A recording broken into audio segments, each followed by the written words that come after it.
define the day, and the issues that bring us all together are not new.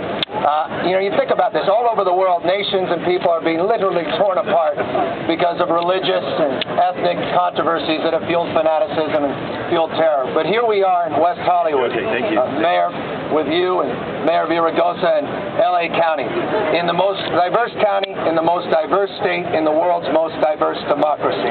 And I believe that the world looks to us to see that it's possible to live together and advance together and prosper together across every conceivable difference. Because at the end of the day, that's what we're celebrating here at LA Pride, is diversity. We're not tolerating it, we're celebrating. We're stepping up and standing in and making a statement to the world that this is what it's all about. And so I am very thankful to all of you for being part of this remarkable effort. And I'm very thankful to those that couldn't be here, the people that stood strong and stood tall some 40 years ago in 1969 in Stonewall, June 28th, there on Christopher Street, that had the courage of their convictions and said, you know what, we're no longer going to sit here in the shadows. We're no longer going to sit here and take it. And they stepped up and they said, you know what, we count, we matter. And that's when history was changed. It wasn't just changed with Proposition 8. It was changed decades ago when people stood up and fought for principles. There are good days and there are bad days.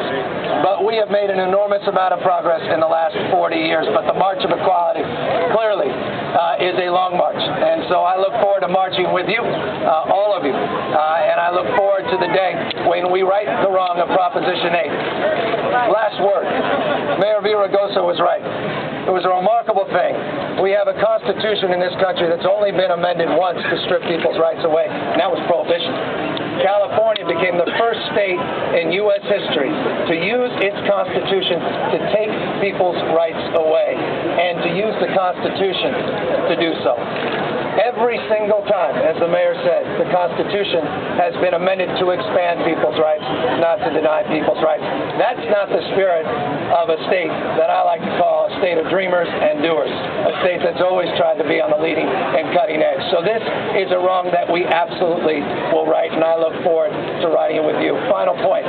There was one politician, and I've never said this, Mayor, to you publicly. I've said it privately, but I think it deserves to be said publicly. When we did what we did in San Francisco in 2004, politicians weren't walking away, they were running away. And I'm not just talking about politicians in different parties, particularly the Democratic Party.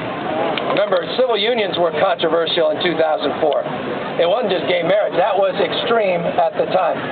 But I'll never forget this, and I'm not doing this to patronize or indulge. I'm doing this because I think this is an appropriate time to do it. There was one politician who called me in those first few days, not waiting to see how this thing would play out, but made that call, and that was Antonio Villaraigosa, to say you did the right thing. And I will never forget it. Antonio, sincerely, I really will never forget it. I appreciate it. Have a great Pride Day, everybody.